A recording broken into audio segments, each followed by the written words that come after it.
പൂമ്പാറ്റയെ പോലെ പാറി നടന്നൊരു പെൺകുട്ടി, നിറയെ സ്വപ്നങ്ങളും പ്രതീക്ഷകളുമായി, ചുണ്ടിൽ മായാത്ത ചെറുപുഞ്ചിരിയുമായി നടന്നിരുന്നൊരുവൾ.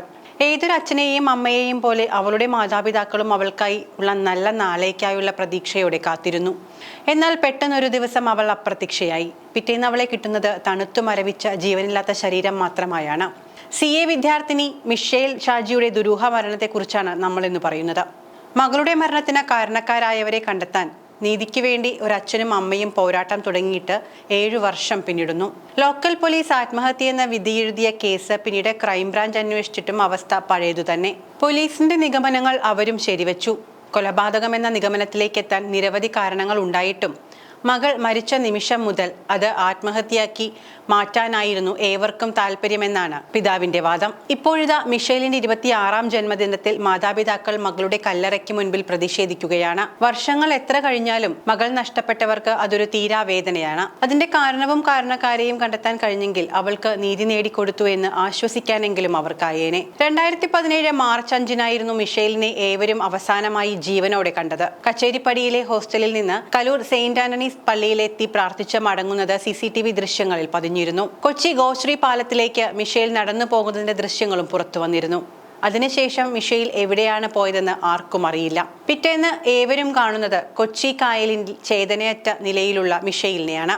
മിഷേൽ പാലത്തിനടുത്തേക്ക് നടന്നു പോകുന്നത് കണ്ടെന്ന സാക്ഷിമൊഴിയും വന്നതോടെ പാലത്തിന് മുകളിൽ നിന്നും ചാടി ആത്മഹത്യ ചെയ്തതാണ് മിഷേൽ എന്ന കണക്കുകൂട്ടലിലേക്ക് ലോക്കൽ പോലീസ് എത്തുകയായിരുന്നു. എന്നാൽ ഇതൊരു ആത്മഹത്യയല്ല എന്ന് മിഷേലിന്റെ പിതാവ് ഇന്നും ഉറപ്പിച്ചു പറയുന്നു. മൃതദേഹത്തിൽ നിന്നും തന്നെ തുടങ്ങിയ സംശയങ്ങളും മറ്റും മകളെ നന്നായി അറിയാവുന്ന കുടുംബം ആത്മഹത്യ എന്ന പോലീസിന്റെ കണ്ടെത്തലിനെ പാടെ തള്ളുകയാണ്. ശരീരത്തിൽ ആരോ ബലമായി പിടിച്ചതിന്റെ പാടുകൾ മിഷേലിന്റെ മൃതദേഹത്തിൽ വ്യക്തമായി പതിഞ്ഞിരുന്നു. മുഖത്ത് ആഴത്തിൽ നഖമിറങ്ങിയതിന്റെ പാടും ചുണ്ടുകൾ മുറിഞ്ഞതിന്റെ പാടുകളുമെല്ലാം കൊലപാതകത്തിലേക്ക് തന്നെ നീളുന്ന സംശയങ്ങൾ ബലപ്പെടുത്തുകയായിരുന്നു. ഒരു ചെവിയിലെ കമ്മൽ വലിച്ചു പറിച്ച നിലയിലായിരുന്നു. വലത്തെ കൈയിൽ ആരോ പിടിച്ചു വലിച്ചതുപോലുള്ള വിരൽപ്പാടുകളും ഉണ്ടായിരുന്നു. ഇതെല്ലാം ഇത്രയേറെ വ്യക്തമായി ഒരു സാധാരണക്കാരന് പോലും കാണാമായിരുന്നിട്ടും പോസ്റ്റ്മോർട്ടത്തിലോ ഇൻക്വസ്റ്റ് റിപ്പോർട്ടിലോ ഇതൊന്നും ഉണ്ടായിരുന്നില്ല. ഇതുതന്നെ മരണത്തിലെ ദുരൂഹതയുടെ ഏറ്റവും വലിയ തെളിവായി കുടുംബം പലതവണ ചൂണ്ടിക്കാട്ടിയിട്ടും പ്രയോജനവും ഉണ്ടായില്ല. ലോക്കൽ പോലീസ് അന്വേഷിച്ച കേസ് പിന്നീട് ക്രൈംബ്രാഞ്ചിന് കൈമാറുകയായിരുന്നു.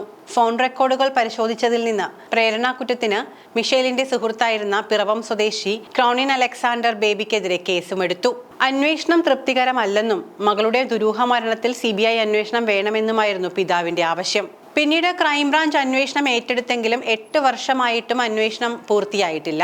CBI അന്വേഷണം വേണമെന്ന തങ്ങളുടെ ആവശ്യം നിരാകരിക്കപ്പെടുകയാണെന്ന് പിതാവ് ഷാജി വർഗീസ് പറഞ്ഞു. ദുർബലമായ ഒരു സാക്ഷിമൊഴിയുടെ അടിസ്ഥാനത്തിൽ മാത്രമാണ് മിഷേലിന്റേത് ആത്മഹത്യ എന്ന തീരുമാനത്തിലേക്ക് പോലീസും ക്രൈംബ്രാഞ്ചും എത്തിയിരിക്കുന്നത്. മകളുടെ മരണത്തെക്കുറിച്ച് CBI അന്വേഷണം വേണമെന്ന് ആവർത്തിച്ച് ആവശ്യപ്പെട്ട് മരണം നടന്ന 2ാം വർഷവും കുടുംബം തെരുവിലിറങ്ങി. എങ്കിലും ക്രൈംബ്രാഞ്ച് അന്വേഷണത്തിൽ പൂർണ്ണ തൃപ്തി തോന്നാത്ത കോടതി വീണ്ടും ചില കാര്യങ്ങളിൽ വ്യക്തത വരുത്തിക്കൊണ്ട് റിപ്പോർട്ട് സമർപ്പിക്കാൻ ഉത്തരവിട്ടിട്ടുണ്ട്. പരിശോധിച്ച് അന്വേഷണം ഉടൻ പൂർത്തിയാക്കാൻ കോടതി ക്രൈംബ്രാഞ്ചിന് നിർദ്ദേശവും നൽകി. അമിക്കസ് ക്യൂറിയെ നിയോഗിച്ച് കേസ് ഡയറി അടക്കം വിശദമായി പരിശോധിച്ച കോടതി മിഷേലിന്റേത് മുങ്ങിമരണമാണെന്ന ക്രൈംബ്രാഞ്ചിന്റെ കണ്ടെത്തലിനോട് യോജിച്ചുകൊണ്ടാണ് CBI അന്വേഷണം തള്ളിയത്. മിഷേലിന്റെ സുഹൃത്തായ ക്രോണിൽ അലക്സാണ്ടർ ഫോണിൽ നിന്നും ഡിലീറ്റ് ചെയ്ത 60ഓളം SMS-കൾ വീണ്ടെടുക്കാനുള്ള സാധ്യതകൾ കൂടി പരിശോധിക്കണമെന്നായിരുന്നു കോടതിയുടെ നിർദ്ദേശം. ആത്മഹത്യാ പ്രേരണ കുറ്റം ചുമത്തിയിട്ടുള്ള കേസിലെ 6ാം പ്രതിയുമായി മിഷേൽ സ്നേഹത്തിലായിരുന്നു. ഇക്കാര്യം അമ്മയ്ക്കും അറിവുണ്ടെന്നാണ് മനസ്സിലാകുന്നത്. ഫോൺ വിളികളും 6ാം പ്രതിയുടെ ഫോണിൽ നിന്ന് കണ്ടെടുത്ത അയക്കാതിരുന്ന ഒരു SMS-ഉം സൂചിപ്പിക്കുന്നത് ഇരുവരും തമ്മിൽ അടുപ്പത്തിലായിരുന്നുവെന്നും അത് പിന്നീട് വഷളായി എന്നുമാണ്. ഈ സംഭവം നടക്കുന്ന ദിവസം പണമൊന്നും എടുക്കാതെയാണ് മിഷേൽ പള്ളിയിലേക്ക് എത്തിയത്. അവിടെ നിന്നും ഗോശ്രീ പാലം വരെ 6 കിലോമീറ്ററോളം നടന്നു. കേസിൽ പോലീസിന് 350ഓളം പേരുകളുടെ മൊഴി രേഖപ്പെടുത്തി. CCTV ദൃശ്യങ്ങൾ പരിശോധിച്ചു. മൃതദേഹം അഴുകാത്തത് സംബന്ധിച്ച് കൊച്ചിയിൽ മുൻപുണ്ടായിട്ടുള്ള ഒട്ടേറെ മുങ്ങിമരണ കേസുകളും പരിശോധിച്ചു. ഇതിൽ നിന്നെല്ലാം മനസ്സിലാകുന്നത് മിഷേലിന്റേത് മുങ്ങിമരണമായിരുന്നു എന്നതാണ്. കൊലപാതകമാണെന്ന് കരുതേണ്ടതില്ല. അതുകൊണ്ട് തന്നെ കേസ് CBIക്ക് കൈമാറേണ്ടതില്ല. പോസ്റ്റ്മോർട്ടം സമയത്ത് മിഷേലിന്റെ വയറിനകത്ത് നിന്നും ദഹിക്കാത്ത ഒരു കഷ്ണം ക്യാരറ്റ് കണ്ടുകിട്ടിയിരുന്നു. ഇതിന്റെ ഉറവിടം കണ്ടെത്താൻ പോലീസിന് ഇന്നും കഴിഞ്ഞിട്ടില്ല. സംഭവം നടന്ന 7 വർഷത്തിന് ശേഷം ഇത് കണ്ടെത്താൻ പോലീസിനോട് പറയുന്നത് കൊണ്ട് പ്രയോജനമില്ലെന്നും കോടതി പറയുന്നുണ്ട്. അതേസമയം 2ാം ഗോശ്രീ പാലത്തിൽ നിന്ന് മിഷേൽ ചാടുകയായിരുന്നു എന്നതിന് വ്യക്തമായ തെളിവില്ല. രണ്ടാം പാലത്തിൽ നിന്നാണ് ചാടിയതെന്ന സാക്ഷിമൊഴിയുടെ അടിസ്ഥാനത്തിൽ മാത്രം പരിശോധിച്ചതുകൊണ്ടായിരിക്കാം മിഷേലിന്റെ ബാഗും മറ്റും കണ്ടെത്താൻ പോലീസിന് ഇതുവരെ കഴിയാത്തതും. ഈ സാഹചര്യത്തിൽ എല്ലാ സാധ്യതകളും തേടുന്നതിന്റെ ഭാഗമായ ഒന്നാം പാലത്തിന്റെയും പരിശോധന നടത്തേണ്ടതുണ്ട്. മൃതദേഹം കിട്ടിയ സ്ഥലത്തെ വെള്ളത്തിന്റെ പരിശോധന മാത്രമേ പോലീസ് ഇതുവരെ നടത്തിയിട്ടുള്ളൂ. ചാടിയെന്ന് പറയപ്പെടുന്ന 1ഉം 2ഉം പാലങ്ങളുടെ അടുത്തുള്ള വെള്ളത്തിന്റെ ഡയറ്റം പരിശോധനയും നടത്തേണ്ടതുണ്ട്.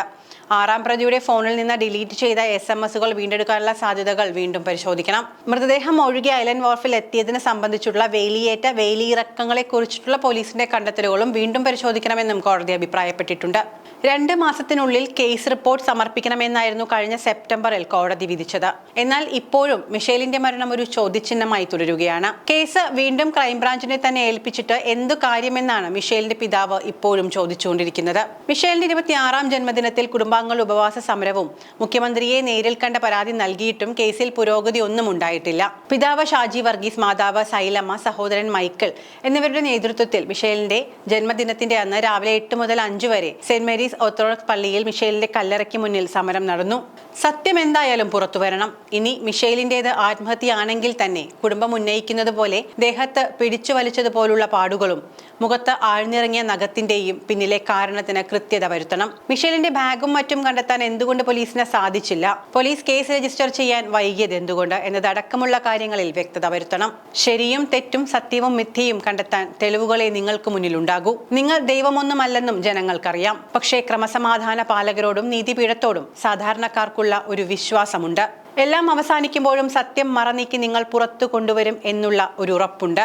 ആ ഒരു ഉറപ്പിലാണ് ഈ അച്ഛനും അമ്മയും കണ്ണീരോടെ കാത്തിരിക്കുന്നത്. കാരണം അവർക്കിതൊരു വാർത്തയല്ല, നിസ്സാരം ഒരു കേസുമല്ല, അവരുടെ ജീവന്റെ അംശത്തിന് എന്ത് സംഭവിച്ചു എന്നറിയാനുള്ള മനോവേദനയാണ്.